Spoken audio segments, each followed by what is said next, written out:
Hello friends, दुनिया में दो तरीके के कॉलेज होते हैं। एक जहाँ पे 0% प्लेसमेंट होता है और दूसरा जहाँ पे 100% प्लेसमेंट होता है।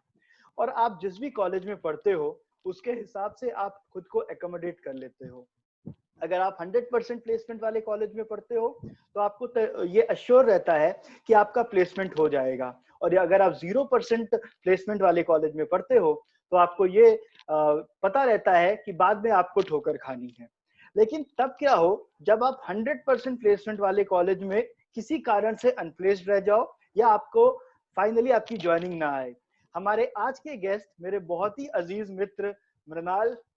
मृणाल, स्वागत है आपका हमारे इस करियर शेपर पॉडकास्ट के सेकंड एपिसोड में। थैंक्स पाठक। अच्छा इंट्रोडक्शन दिया तुमने और काफी अच्छा लगा सुन के कि किसी ने इतने अच्छी तरीके से डिस्क्राइब किया मेरे एकेडमिक बैकग्राउंड को। एंड फाइनली मुझे वही 5.1 नॉवेल की याद आ गई कि अच्छे कॉलेज में पढ़ के भी ज्यादा कुछ खास उखाड़ पाए नहीं।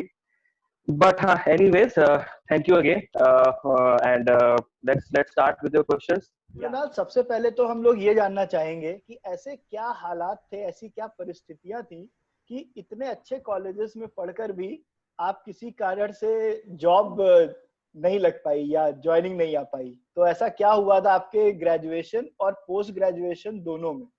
एक बार हमारे दर्शकों को बताइए।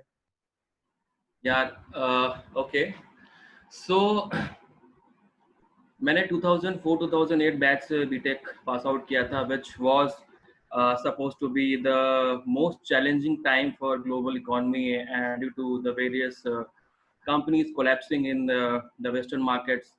So 2008 specifically was the, I would say, वो जो बैच जो पास आउट हुआ था ना, so I would call those batches the real warriors, the real strugglers.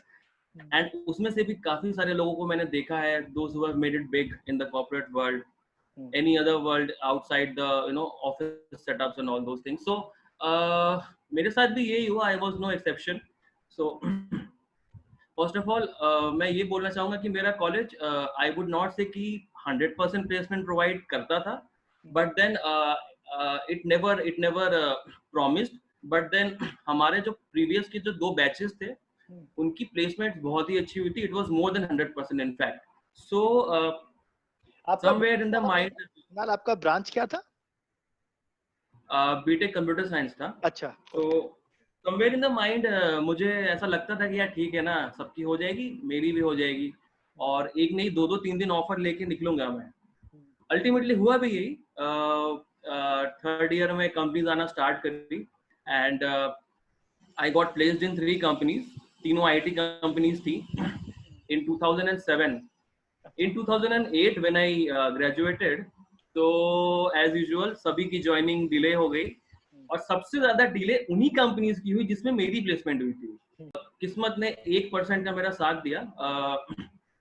My college had organized an off campus for IBM and वो दिल्ली में कहीं हुआ था, किसी कॉलेज में ऑफ कैंपस था, and that was the only off campus which my college could manage at that time because of all the XYZ environmental and outside reasons. फिर उसमें क्या हुआ कि देवर अराउंड, जब मैं वहाँ पे गया खुशी खुशी कि यार IBM आ रही है, बढ़िया है, अच्छी कंपनी है, इसमें भी ट्राई करते हैं। गया वहाँ पे, देखा अराउंड 750-800 लोग थे वहाँ पे, अलग अलग कॉलेजेस के। So that was a shock for me because that was the first off campus in which I was participating, क्योंकि हमारे कॉलेज में कंपनीज आ रही थी and all my interview experiences were mostly on campus. That was the first off campus and then I got to understand कि लोग जो बोलते हैं ना कि ऑफ कैंपस ले लेंगे यार, ठीक है, कॉलेज में नहीं हो रहा है, बैक क्लियर नहीं हो रही है, बैक क्लियर करेंगे और ऑफ कैंपस में ले लेंगे। But it is actually very very difficult when you actually go to that place and see कि कितनी ज्यादा क्राउड है। सो वहां जाके तो 800 लोगों को देख के तो मेरे एकदम होश उड़ गए। बट ठीक है, थोड़ा बहुत जल्दी से मैंने अपना होश संभाला and I gave my best. So later on, at the end of the process, that was at around 11 o'clock in the night, I came to know कि 800 लोगों में से इन्होंने केवल 8 लोगों को लिया था। आई थिंक 7 या 8 लोगों को लिया था, and I was one of those. So उस केस में आई थिंक कि या I got lucky. I had also prepared a lot, but I also got lucky because it is very difficult to make your mark in such a huge crowd in such a challenging time जहाँ पे किसी की भी job नहीं लग रही है. So वहाँ से मेरा करियर फिर स्टार्ट हुआ. I joined IBM as a production support associate, and फिर वहाँ से फिर I never looked back. So एक तो वो था. Then later on, after working for around 2.5 years, I thought कि चलो ठीक है, अब MBA कर लेते हैं. एंड ठीक है, करियर भी मेरा ठीक ठाक चल रहा था. I was getting good appreciation mails, salary भी ठीक बढ़ रही थी and all those things. But I thought कि यार ठीक है, एक होता है ना, एक जार्गन होता है जो उस टाइम लोग सीखते हैं यार, टेक्निकल लाइन में ना यार एक ग्लास सीलिंग होती है, उसको ब्रेक करने के लिए MBA चाहिए होता है. सो समहाउ आई फेल्ट कि ठीक है, आई वाज कन्विंस्ड कि हाँ ठीक है, ये सही है. मतलब I wasn't hating my work, but then I also wanted to experience की business line, managerial line कैसी होती है. Completely unaware of the challenges which were coming to me in the next 2 years. ठीक एग्जाम्स वगैरह दिए, cat वगैरह दिया, and तुम्हारे साथ ही मुंबई में एडमिशन लिया MBA कॉलेज में. And I was very happy कि ठीक है, फिर से ऐसे कॉलेज में पहुंच गए जहाँ which is a well known college, top 25 top 30 college, and कहीं ना कहीं तो प्लेसमेंट हो ही जाएगी. ठीक है. But 2013 में it was a particularly bad year for as far as placements were concerned, especially for MBA colleges. I am not sure about the placement scenario in BTech colleges, in undergraduate colleges, but for PG colleges, especially in MBA, 2013 was a very, very bad year. Even people from IIMs were searching out, searching jobs for searching out jobs. So उस case में फिर क्या हुआ कि यार that again came as a sudden jolt, a sudden shock for me. यार इस बार तो MBA कॉलेज का स्टैंडर्ड जो था मेरा, वो बीटेक के कॉलेज से थोड़ा बेटर था. तब भी मेरी ऐसी हालत हो गई. तो फिर मैंने कन्विंस कर लिया अपने आप को कि यार अब मैं कहीं पे भी दोबारा से पढ़ाई करने नहीं जाऊंगा, because of my bad luck. बाकी के बैचेस भी सफर करते हैं, बाकी के लोग भी सफर करते हैं because of my bad luck. So up no more higher studies for me and sport. 2013 में फिर I graduated without a job. Opportunities तो काफी आई थी कॉलेज में, but for some XYZ reasons, there are many reasons which companies reject or select a candidate, which is best known to them, not to us. तो हुआ नहीं उस time. But ये भी था कि I got a lot of exposure and learning on being rejected, what to do, what not to do, how to prepare for these exams, for these I would say interviews. And then इस चीज को मैंने अपना एक learning stepping stone समझा. And then I landed up getting a job in a research company. So वो 6 months का जो struggle था, that was a longer struggle than the struggle I had after graduating from my BTech degree, because वो 6 months का period था जब मैं घर पे था. And you name a company, I had already taken the interviews for those companies. Financial services से लेके, consulting से लेके, technology services से लेके, हर एक कंपनी में मैं इंटरव्यू ऑलरेडी दे चुका था. अच्छा. की वजह से किसी रीजन से कभी होता था, कभी फाइनल पे जाके बात अटक जाती थी, कभी हायरिंग स्टॉप हो गई किसी वजह से. सो I have experienced all the reasons which companies and HRs can give to a candidate, कि किस तरह की रीजंस, किस तरह की वजह से किसी का कैंडिडेचर रुक सकता है, होल्ड पे जा सकता है, कैंसिल हो सकता है. सो या that was it. So that was a good learning experience. And I decided कि अब दोबारा से कभी PhD वगैरह नहीं करूंगा, बिकॉज मेरे लिए नहीं, मेरे काउंटर पार्ट जो मेरे बैचमेट्स होंगे उनके लिए काफी कैटास्ट्रोफिक एक्सपीरियंस होगा अगर समथिंग लाइक दैट से होता है तो. बिल्कुल.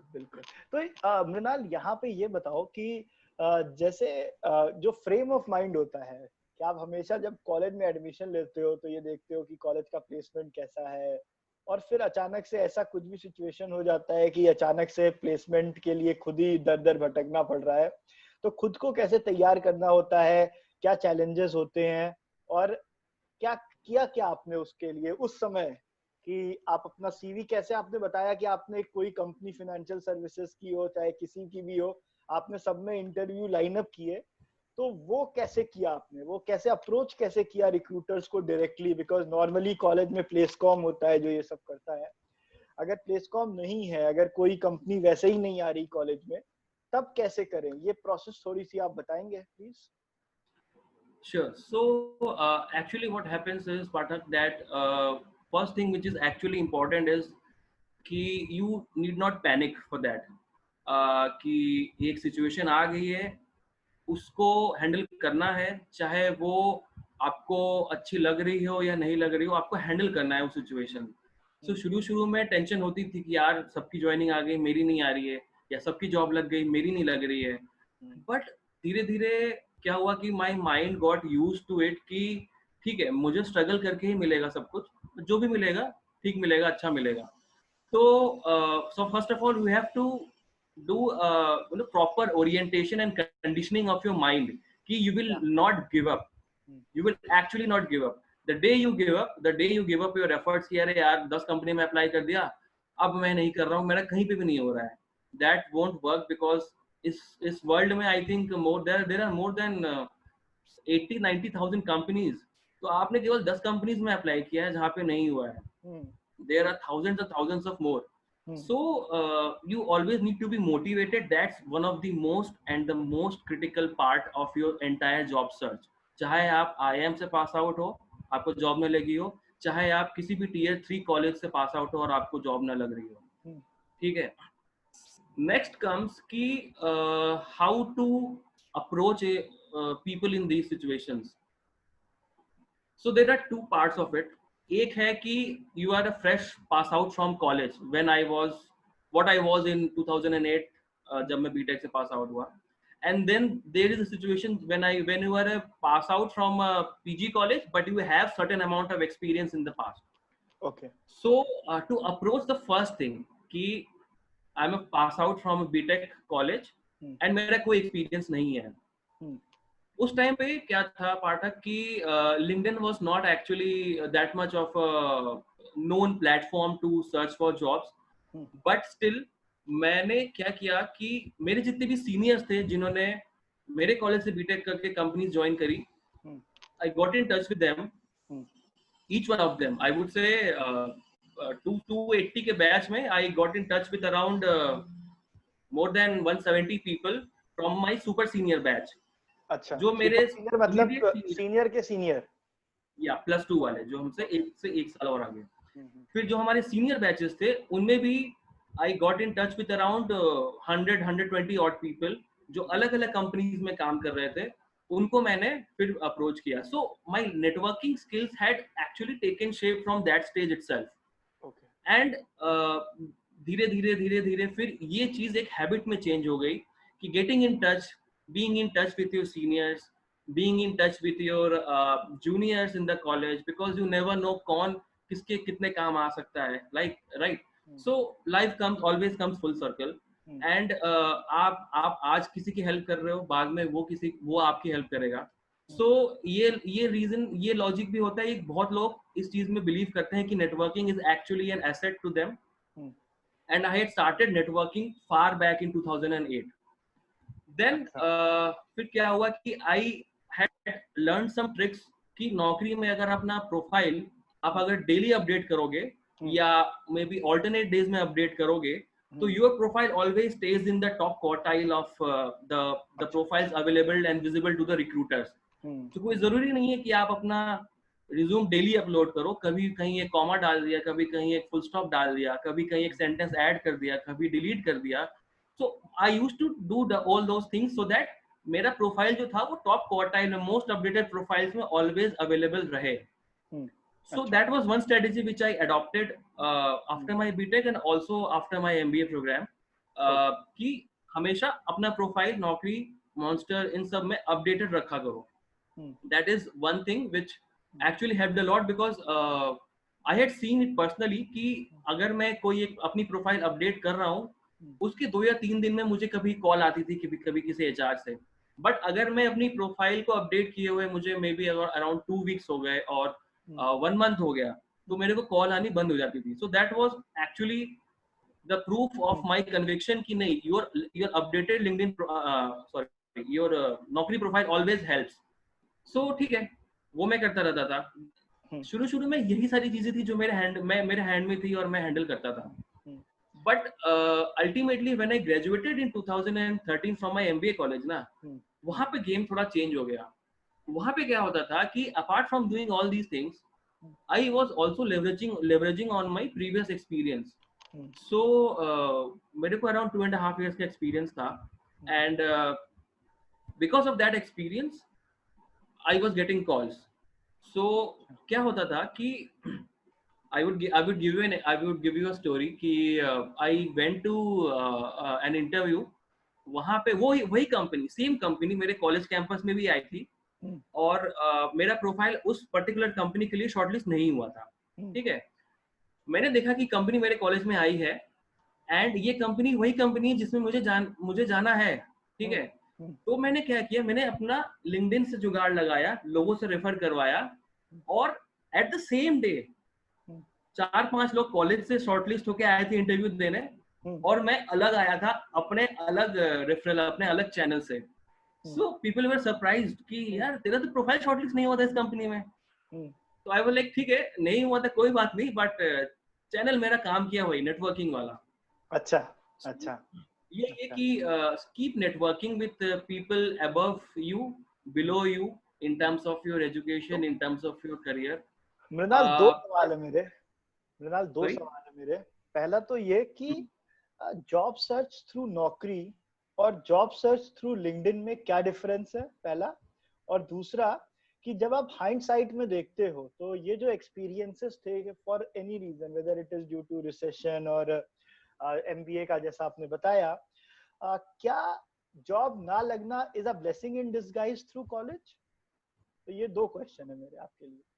Okay, I would start on the second question because that's actually a good question, and a topic which is very close to my heart, indirectly. College से अगर job नहीं लगती है ना, सी अगर कॉलेज से जॉब लगती है तो what happens is you actually do not know how to survive and how to persist in struggling times. ठीक है, छीन के रोटी खाना नहीं बट आता है. सॉरी, मैं कह रहा हूँ कि फिर छीन के रोटी खाना नहीं आता है. तब आपको मिल जाता हाँ है आराम से. हाँ, एंड मतलब ठीक है, लोग पास आउट हो रहे हैं, उनकी जॉब लग रही है, वो ज्वाइन कर ले रहे हैं. ठीक है, एक struggle, I would not recommend कि हर कोई मतलब नॉन प्लेस्ड ही रहे. I would not wish it for anyone, but job नहीं लगना is also a blessing in disguise, in a way कि it makes you grow as an individual, as a professional, how to handle rejections, how to handle failures, and how to approach people in different ways. ठीक है, एक approach मेरा काम नहीं कर रहा है किसी कंपनी के लिए, सेम कंपनी के लिए मैं एक दूसरा अप्रोच ट्राई करूंगा. So you do a lot of hit and trial. So उससे क्या होता है ना कि you actually understand a lot of things which you would not have understood, which you would not have experienced if you are placed from college. This is nothing against those people who are actually bright and who get placed from college, but those who are also not placed from college, there is a far higher sky waiting for you. Okay, so coming back to your first question कि difference क्या है in job search through Naukri and in job search through LinkedIn. I would say कि Naukri is more automated. You just have to click here and there and आपका application जो है directly recruiter के mail box में चला जाता है. LinkedIn is more manual, more time taking, and it takes more effort.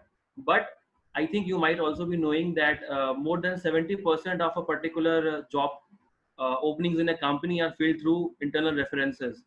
So that actually tells you the power of networking and referral, and that is the reason LinkedIn is one of the most important social networking platforms of the world, right? So ये difference है, and I think that is the only difference. बाकी LinkedIn में भी कुछ कुछ jobs post होती हैं। I am not sure कि वो जॉब्स में आप जब अप्लाई करते हो are they actually being looked into by the recruiter or not, because मैंने कभी उन जॉब्स में अप्लाई करके मुझे कभी कॉल नहीं आई है। अच्छा, हाँ, मुझे हाँ, ये हमेशा रेफरल्स के थ्रू ही कॉल आई है, या फिर नौकरी में अप्लाई करके ही आई। तो ये एक बहुत ही वाइटल इंसाइट है कि लिंक्डइन के जॉब से उतना भले वो ना आता हो ट्रैक्शन, लेकिन अगर आप लिंक्डइन को एज अ प्लेटफॉर्म यूज करते हो फॉर नेटवर्किंग, तो जो आपको जो उससे जो कॉल्स आती हैं वो ज्यादा ऑथेंटिक और ज्यादा क्रेडिबल सोर्स है काफी। मृणाल, एक बात यहाँ पे ना थोड़ा सा अगर आप बता सको, आपका क्या प्रोसेस क्या रहता था? जैसा आपने बताया, दैट इज वेरी इंटरेस्टिंग। ये कंपनी आई कैंपस में और उसने शॉर्टलिस्ट कर रखे थे बच्चे, और वहां पे आप शॉर्टलिस्ट नहीं हुए और आप ये सेकेंडरी चैनल से गए, तो इस पे कैसे अप्रोच कैसे करते रिक्रूटर्स को? और क्या मतलब अलग से ईमेल भी करते हो या सिर्फ लिंक्डइन का प्रीमियम अकाउंट लेना पड़ता है? क्या प्रोसेस है? थोड़ा सा अगर थोड़ा इस बारे में बता सको तो। Sure.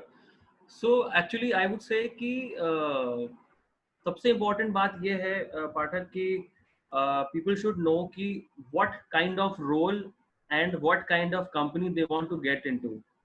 So मुझे पता है कि I want to go into say DevOps की प्रोफाइल में, या I would want to get into in my next move I would want to get into say product management या कंसल्टिंग। सो मैं उन कंपनीज में जहाँ पे ये रोल्स अवेलेबल हैं, मैं उन कंपनीज में लोगों को ऐड करना स्टार्ट करता हूँ लिंक्डइन पे।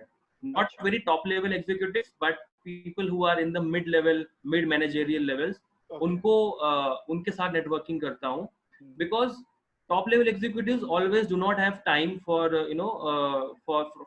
from their work to actually get into LinkedIn and have a discussion or job post a job or something like that.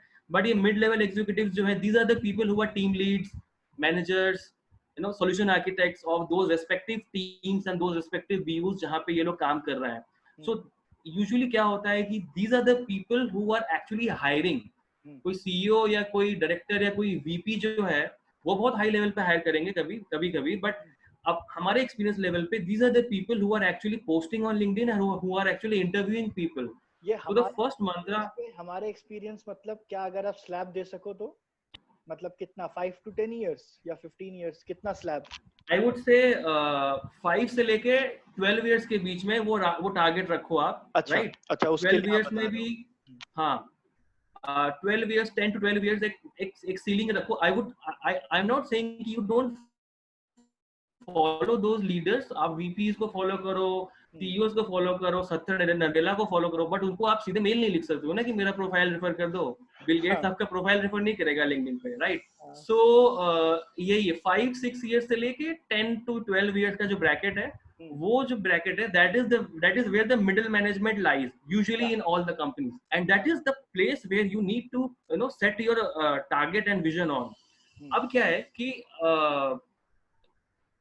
मैंने अप्लाई किया, मैंने उस कंपनी में 7-8 लोगों को लिंक्डइन रिक्वेस्ट भेजी, ठीक है? चलो मैंने 8 से ज्यादा ही भेजता हूँ मैं हर एक कंपनी में। व्हाट आई फॉलो इज कि लिंक्डइन में मैं उस कंपनी के लोगों का मतलब लोगों की प्रोफाइल देखता हूँ। अगर मैं देखता हूँ कि these are the people who are actually working in the same line of business या सेम काम कर रहे हैं जो मैं कर रहा हूँ अपनी करंट टीम में, तो मैं उनको ऐड कर लेता हूँ। या फिर these are the people या this is the work stream जहाँ पे मैं अपने नेक्स्ट मूव में जाने में इंटरेस्टेड रहूंगा, तो मैं उनको ऐड कर लेता हूँ, right? So as a result क्या होता है कि मेरा जो नेटवर्क है that is around 90% filled with those people जो कि या तो मेरी स्ट्रीम में ही काम कर रहे हैं, राइट? या फिर वो उस स्ट्रीम में है या उस फंक्शन में है जहाँ पे मैं जाना चाहता हूँ in my next move. So I am mostly surrounded with such people who are relevant to me in my current job and also in my future job, ठीक है? सो ये एक अप्रोच है, यही अप्रोच मैंने फॉलो करी थी अपने जॉब सर्च के टाइम पे, अभी भी करता हूँ एंड प्रीवियसली भी किया था। This is how it happened कि वो जो कंपनी जो आपने अभी पॉइंट आउट करी, वो कंपनी में एचआर आई। हाँ, तो तुम अपने उसके एचआर के बारे में बता रहे थे कि वो जो एचआर थी वहां पे थे तो। हाँ, तो एचआर का काम एक्चुअली ये होता है कि they just look for some certain keywords in your CV Okay. and if you fall under a particular experience range. Usually manual HR intervention में यही क्राइटेरियाज होता है, वो कुछ कुछ कीवर्ड्स देखते हैं, कुछ कुछ स्टेटमेंट्स आपके रिज्यूम में देख लेते हैं, एंड देन अगर आप उस ब्रैकेट में हो, एक्सपीरियंस ब्रैकेट में हो, then you are called for an interview. And this is actually what happens during college placements also most of the times. Okay. तो बट आई न्यू कि यार ये जो जॉब पोस्टिंग जो जो जेडी आई थी, आई न्यू कि यार ये मेरे रिलेवेंट है, नॉट 100% बट एटलीस्ट 70-80% रिलेवेंट है, and people who were having similar experience as me, उनकी प्रोफाइल शॉर्टलिस्ट हो गई. सो आई थॉट कि नहीं ठीक है, लेट्स ट्राई कि लिंक्डइन के रेफरल से ट्राई करते हैं, क्योंकि ओपनिंग तो है, because they are coming for recruitment, तो ओपनिंग तो है. तो फिर मैंने उस कंपनी की लिंक्डइन पेज खोली, तो turns out I already have around 12 people already connected with me on LinkedIn from that company, from that very office. तो मैंने उनमें से 4-5 लोगों को मैसेज भेजा एंड 2 ऑफ देम रिस्पॉन्डेड. तो मैंने उनको जेडी भेजी एंड मैंने उनको अपना सीवी भेजा, and they shared that particular piece of information with the HR, and since it was coming from an internal reference, so they took it under the interview queue and they called me for the interview. So that is how it worked, and it also turned out कि जितने लोग आए थे interview में, उनका first round में ही वो reject हो गए, मेरा एटलीस्ट 2-3 राउंड तक आगे बढ़ा था. अच्छा अच्छा. हाँ, सो ये एक्सपीरियंस था, and everyone was actually surprise कि यार तुम्हारा शॉर्टलिस्ट कैसे हो गया. एनीवेज, तो जस्ट मैं एक बार ये समराइज कर दूं जो जो आपने बहुत अच्छे इनसाइट्स शेयर किए हैं, कि सबसे पहला तो आपको अपनी एक target list of companies identify करनी होगी, अपने कौन सा रोल आप उसमें इंटरेस्टेड हो वो देखना होगा. एक बार वो आप आइडेंटिफाई कर लो तो आपको 10-12 लोग उस कंपनी में अब कम से कम उनको फ्रेंड रिक्वेस्ट भेज करके अपने नेटवर्क में ऐड करना है. और उसके बाद आपको कोई भी अगर ओपनिंग दिखती है, आपको लगता है कि यहाँ पे कोई अपॉर्चुनिटी है, तो आपको वो 10-12 के 12 लोगों से हेल्प मांगनी है, क्योंकि आप 10-12 से मांगोगे तभी आपको 3-4 रिप्लाई करेंगे, और इवेंचुअली 1-2 लोग, जैसा आपने बताया, कि वो एचआर को आपका सीवी फॉरवर्ड करेंगे. तो मृणाल, यहाँ पे एक क्वेश्चन है कि जैसा आपने यहाँ पे थोड़ा फोकस किया कि इस पर्टिकुलर रोल में आपने जेडी आपके पास था और आपने उनको बोला कि ये वाला जेडी है और मुझे इसके लिए रेफरल कर दो, बट जब कंपनी में कोई ओपनिंग हो और आपको एग्जैक्टली पता नहीं हो कि ये बंदा उस टीम का है कि नहीं है, ऐसे में क्या आप लिखते हो, कैसे आप अप्रोच करते हो कि सामने वाले को लगे कि हाँ इस बंदे को रेफर किया जाना चाहिए, एकदम डेस्परेट नहीं लगते हुए अपनी बात कैसे आप अपना पॉइंट फॉरवर्ड करते हो? मृणाल, थोड़ा सा बताओगे इस बारे में? Yeah, sure. So, to give you an example, मेरी कंपनी में लास्ट 6 months में मेरी टीम में अराउंड 6 या 7 लोगों को हायर किया गया है, राइट? अच्छा. But for all those hirings, उनकी जॉब पोस्टिंग जो है वो ना कभी लिंक्डइन पे आई, वो ना कभी नौकरी पे कभी दिखी, राइट? बट हायरिंग हुई है. दैट मीन्स कि ऐसी जॉब ओपनिंग्स होती हैं कंपनीज में जो कि लिंक्डइन पे या नौकरी पे पोस्टेड नहीं होती है. Not all openings are posted on the career sections and Naukri and in LinkedIn. So there is a possibility कि you have approached a person. ऐसा कई बार होता है. In fact, around 70% of the time it can turn out that you have approached a person asking for a referral in his or her team or in the wider network of the company, and that person has told you कि no, we are not currently hiring, the hiring is frozen, or there is nothing suitable which is matching your background and your experience. Okay, well and fine, move on. You can move on to some other company, you can move on to some other person from the same company, right? So it is not necessary कि एक ही बंदे को आप target करो एक ही company में, उसने बोला कि हायरिंग नहीं हो रही है, बट आप उसी कंपनी के किसी दूसरे बंदे को आप टारगेट करो. हो सकता है उसका नेटवर्क थोड़ा अलग हो सकता है उसको उसकी टीम में ओपनिंग हो जो कि दूसरे वाले बंदे को ना पता हो, right? So I don't say कि आप हर एक कंपनी में हजार लोगों को ऐड करो, but make a you know judicious list of guys and target them on LinkedIn. कि ये रोल्स हैं जिनमें मैं हूँ, ये लोग उसी रोल में काम कर रहे हैं, और ये रोल्स है जिनमें मैं आगे जाना चाहता हूँ, राइट। एंड मुझे इन लोगों से आगे वो करना है, नेटवर्किंग करनी है। सो 10-15 इस पर्टिकुलर साइड के लोगों को ऐड कर लो, 10-15 अपने फ्यूचर मूव के लिए सोच के टारगेट कर लो, तो you have around 30-40 people in your network, right.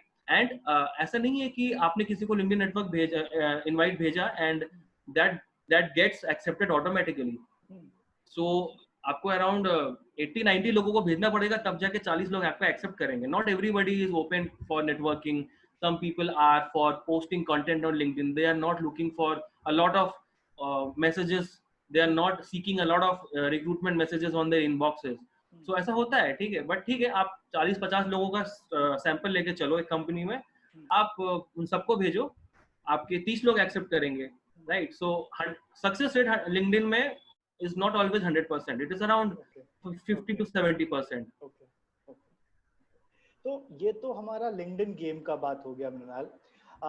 क्या कोल्ड ईमेल करना डायरेक्ट रिक्रूटर को या डायरेक्ट, इसका कोई फायदा कभी आपने किया है और क्या आप सजेस्ट करते हो ऐसा करना? So there are 2 points, there are 2 points of view on this. One is कि it can help, second is it cannot, so there is no middle way. So in what situations it can help? So for example, अगर नौकरी में आपने देखा कि कुछ job opening लिखी है, पोस्टेड है, राइट, उसमें जब आप स्क्रॉल करोगे तो आपको रिक्रूटर नेम या रिक्रूटर डिटेल्स लिखा होगा, उसमें उसका नाम लिखा होगा, राइट। और देयर आर मेनी केसेस जहाँ पे उसका ईमेल आईडी भी लिखा होता है, ठीक है। तो आप नौकरी पे तो अप्लाई करो ही करो, उस ईमेल आईडी को कॉपी करके आप खुद से भी एक फ्रेश मेल लिखो अपनी तरफ से, so that will complement your application through Naukri, ठीक है। उसको एक पर्सनल मैसेज भी जाएगा which shows that you have actually researched about the entire JD, you have observed that the person is posting out for the opportunity, and it will also complement your application which the person receives from the Naukri mailbox. So एक तरह से ये 2-pronged approach हो गया, ठीक है। Second case ये होता है कि देयर आर सर्टेन कंपनीज जहाँ पे your mail might get filtered and it goes to the spam box, ठीक है। बट ठीक है, आई वुड से कि अगर आपने कोई जॉब पोस्टिंग देखी है एंड यू थिंक कि ये मेरे लिए सुटेबल है, there is no harm in applying to it through portals and also reaching out the recruiter on email और ऑन लिंक्डइन। तो आप लिंक्डइन में भी पोस्ट कर सकते हो, उसको लिंक्डइन पे ऐड करो उस पर्टिकुलर रिक्रूटर को, and then tell him कि I saw your post on Naukri that you are hiring for so and so position in so and so location. I think my profile could be relevant, and would you be kind enough to share your email ID so that I can share my email address.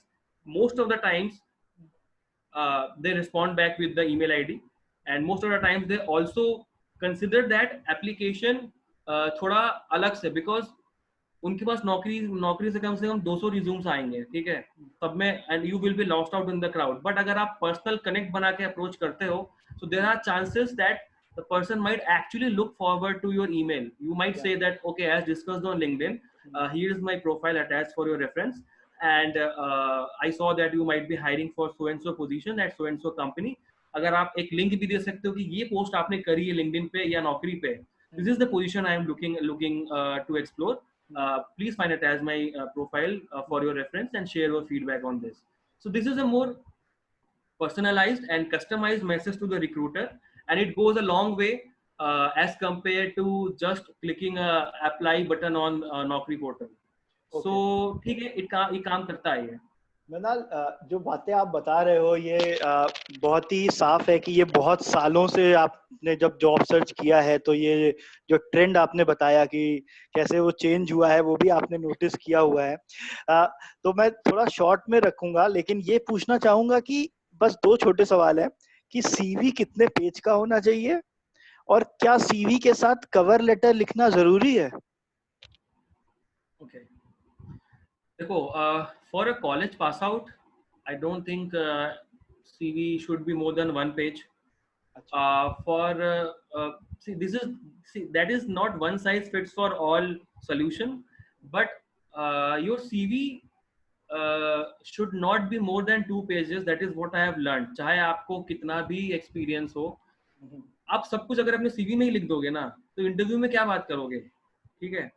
So keep your CV crisp and concise. Just give your best points, best possible bullet points which describe you as a person, as a professional, and what all things and what all projects you have worked on and what all technologies you know. ये चीजें mention करो and simple कुछ scope interview के लिए भी छोड़ दो. जब कॉल आएगी तो ऑब्वियसली वो तुमको और ग्रिल करेगा.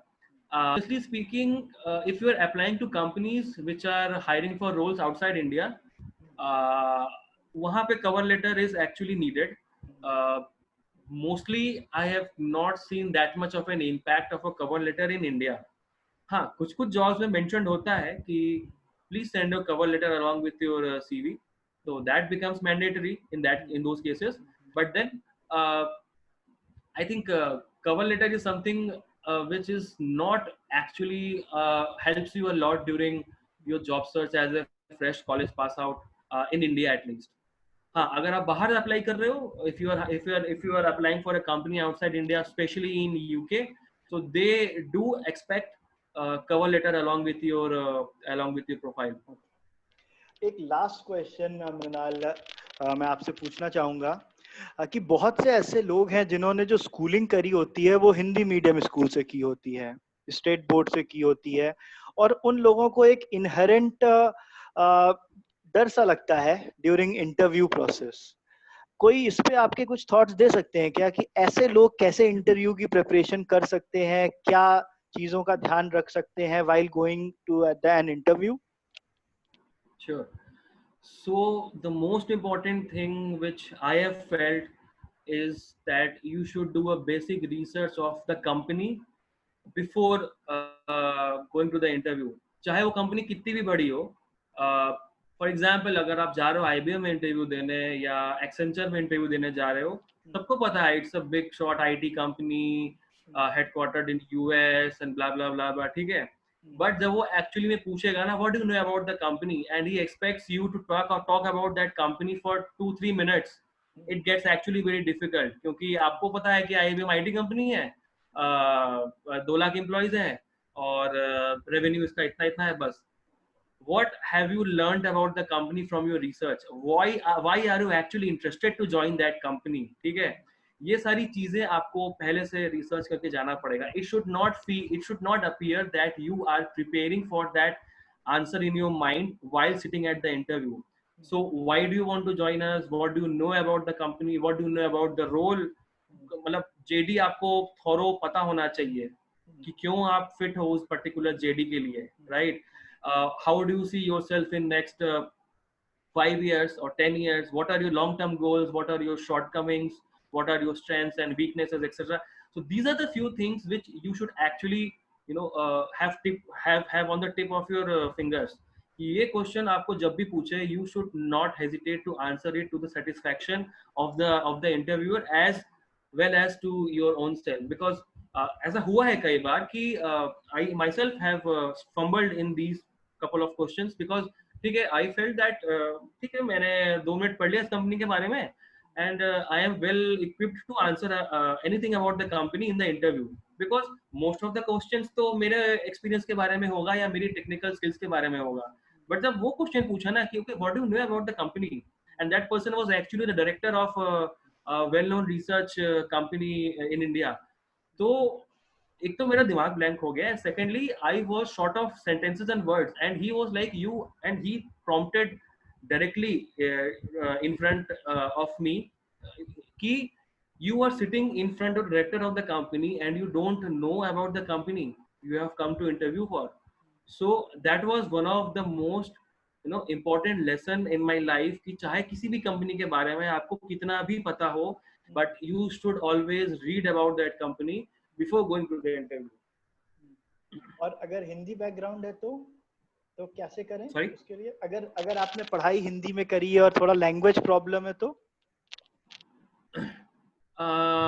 See, that's a different topic of discussion altogether ki if you are coming from a Hindi medium background, how to improve your communication skills. But the most important thing which I can think of right now is that stand in front of the mirror and talk about anything you want. Talk about yourself, talk about your introduction which you will give to the company. I mean, how would you introduce yourself to the interviewer? वो सारे दो चार answer जो तुमको पता, what are your strengths and weaknesses which I have just spoken about, ये सारे questions तुमको पता है पूछेगा, तो उनका आंसर अपने आप को मिरर पे देख के बोलो and try to improve it on every step. So this is how you can improve your communication skills to some extent. You can also, I would say कि if you're not confident about your English skills, so ये कोई बहुत बड़ी बात नहीं होती यार, English सबको नहीं आती है. It is absolutely normal to not speak fluent English in an interview. People are not there to judge you कि आप English कैसा करते हो. अगर आप कोडिंग में अगर बहुत टॉप हो तो आपको उसके लिए जाना जाएगा. हाँ, बट बेसिक प्रेजेंटेबल इंग्लिश आनी चाहिए. That is one of the most important requirements and criteria, unless and until you are in a client facing role. If you're in a client facing role, uh, a very good level of English is expected from you. But if you are, say, a developer or a tester or a research analyst who does not go on a day-to-day call with the client, a basic level of English is fairly fairly good for you. So do not be afraid of your English speaking skills. मैं Europe गया था यार, वहाँ पे कितने लोगों को English नहीं आती है. पीपल थिंक कि यूरोप में सबको इंग्लिश आती है. तुम फ्रांस जाओ, इटली जाओ, लोगों को इंग्लिश ही नहीं आती है, right? So that's okay, that is okay. English nahi aana is not a taboo. Okay. You can work on it and you can improve your English speaking skills in subsequent weeks. Okay. तो बस wrap up करता हूँ मृणाल इस interview को, but एक last question पूछूंगा कि अभी तक जब से आप 2008 में आपने बताया था कि आपने इंजीनियरिंग कंप्लीट की थी, टोटल तब से अभी तक आप कितने इंटरव्यूज दे चुके हो रफली? यार ये तो बहुत ही डिफिकल्ट क्वेश्चन है. I don't have an answer to this, but हाँ, अगर 2000 इनफैक्ट बोथ एमबीए और जॉब इंटरव्यूज जोड़ करके जो आपने एमबीए की प्रिपरेशन भी दी है, एमबीए एंट्रेंस एग्जाम्स की बात कर रहे हो? हाँ, वो भी ऐड करके टोटल नंबर कितना होगा बॉल पार्क? 1000 प्लस हो गए यार. ठीक है 1000 plus.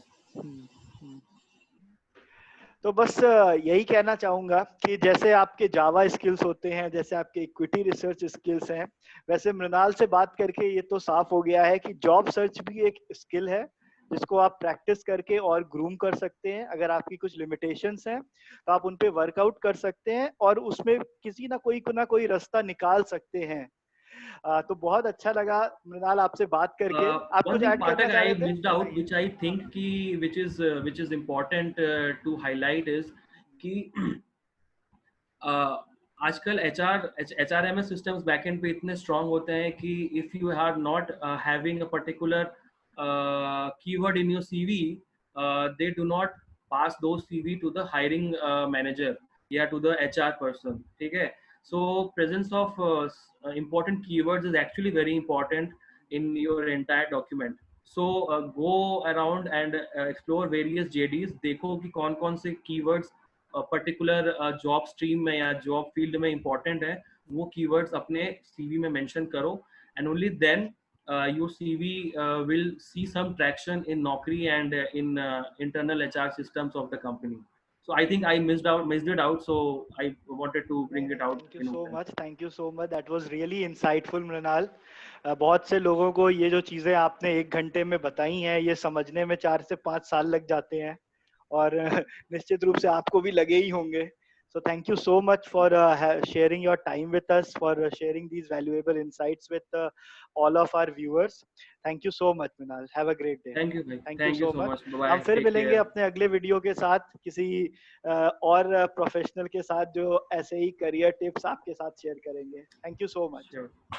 Okay, bye. Take care. Best of luck.